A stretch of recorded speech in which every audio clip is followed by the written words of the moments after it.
একটু এটা সরানোর পরে একটা দোয়া করবেন। হ্যাঁ দোয়া কে করবেন? আমাদের মনিলক ভাই আছেন।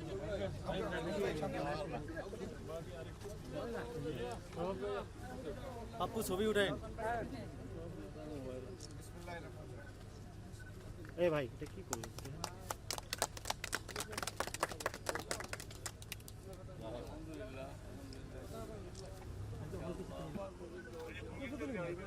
আচ্ছা ভাই একটু সরান অফিসে দেওয়া লাগবে।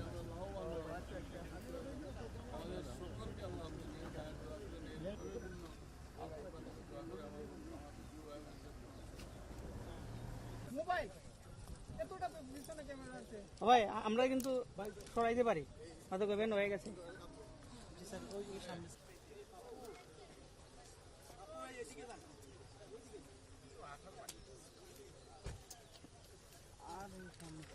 আরে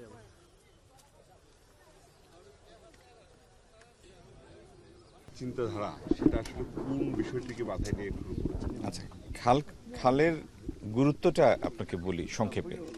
প্রথমত সিলেট একটা ফসল থেকে বঞ্চিত হয় কারণ শুকনোর সময় সেচের সুবিধা পায় না, এরকম বিস্তীর্ণ কৃষি জমি আছে। আরেক অংশ কৃষি জমি বছরের একটা নির্দিষ্ট সময়ে সেখানে পানি জমা থাকে, এই পানি নিষ্কাশন করা গেলে ওই সময় সেখানে বাড়তি ফসল ফলানো সম্ভব হতো।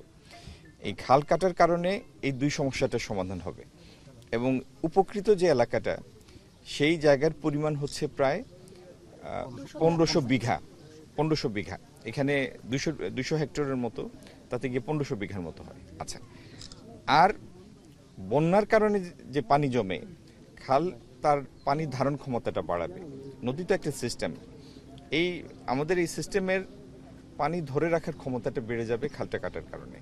এবং খালের দুই পাশ জুড়ে যে রাস্তাটা হবে সেখানে গাছ লাগানো হবে। সুতরাং এটি সম্পন্ন হওয়ার পরে আপনি বুঝবেন যে এই 4 বা 4.5 কিলোমিটারের যে খালটা খনন করা হলো, এটার উপকার বা উপযোগিতা এই পুরো অঞ্চলের জন্য কতটুকু সেটা আপনি প্রথম বছরেই অনুভব করবেন। বর্ধিত ফসল, বন্যা প্রতিরোধ এবং বৃক্ষরোপণ, এই 3টা কর্মসূচির কারণে।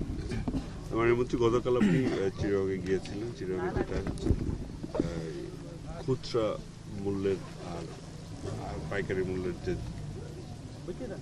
ডিফারেন্সটা আছে, সেখানে আপনি ফ্যাক্ট ফাইন্ডিং কমিটির কথা বলেছেন। সেই কমিটি আসলে কবে থেকে কাজ করবে এবং কমিটিকে কিভাবে কাজ করবে এই ব্যবধান কমাতে?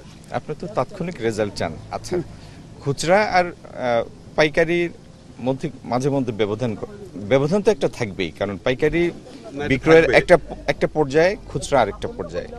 আচ্ছা, কিন্তু এই ব্যবধানটা যেন অগ্রহণযোগ্য কোনো পর্যায়ে উপনীত না হয়, সেটা যদি হয় সেটা মেনে নেওয়া যায় না। তো কি কারণে পাইকারি এবং খুচরার মধ্যে মাঝে মধ্যে, শুধু যে নিত্য প্রয়োজনীয় পণ্য না, অনেক কৃষি পণ্যের মধ্যেও দেখা যায় যে ব্যবধানটা মোটেও মেনে নেওয়ার মতো ব্যবধান না।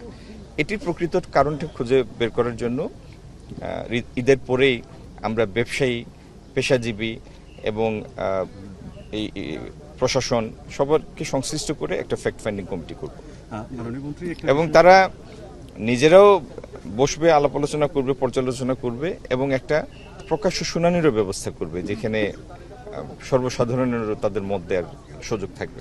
একটা বিষয় মন্ত্রী, এটা হচ্ছে যে গত 1.5 বছরে যে ট্রেড ক্রাইসিস যেটি তৈরি হয়েছিল আপনারা ক্ষমতায় আসার পর, কি ক্রাইসিস? ট্রেড ক্রাইসিস মানে বাণিজ্যের যে ঘাটতিটা তৈরি হয়েছিল, এই জায়গায় সংস্করণের জন্য আপনারা কি উদ্যোগ নিচ্ছেন?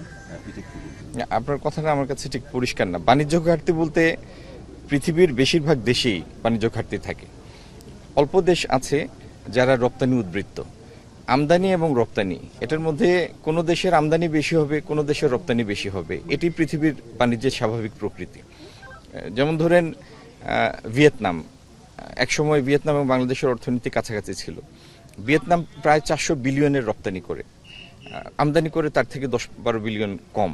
তার দ্বিপক্ষীয় বাণিজ্যে মানে কারেন্ট অ্যাকাউন্টের মধ্যে তার সারপ্লাস আছে 10 বিলিয়নের মতো। বাংলাদেশ স্বাধীনতা পরবর্তী পুরো সময় জুড়েই আমাদের আমদানি বেশি, রপ্তানি কম। তো এটি পৃথিবীর বহু দেশে, মার্কিন যুক্তরাষ্ট্রে আমদানি অনেক বেশি তার রপ্তানির তুলনায়, আপনার ইংল্যান্ডে রপ্তানির তুলনায় আমদানি বেশি। এরকম ভারতে প্রতি বছর প্রতি মাসে 25-30 বিলিয়ন আমদানি এবং রপ্তানির গ্যাপ আমদানি বেশি হয় প্রায় 25-30 বিলিয়ন প্রতি মাসে, তার বাৎসরিক গ্যাপ প্রায় 300 বিলিয়নের মতো।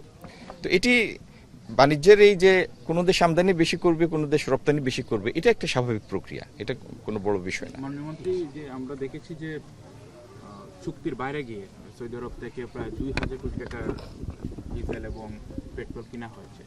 এক্ষেত্রে যেহেতু একটি সম্পর্ক তো আছে বৈশ্বিকভাবে, আর কোন দেশ থেকে আসলে চুক্তির বাইরে গিয়ে সরকার এগুলো আচ্ছা, কিনতে পারে? চুক্তির বাইরে কথাটা শুনলে এটার অনেকের মধ্যে ভুল ব্যাখ্যা করার সুযোগ থাকে।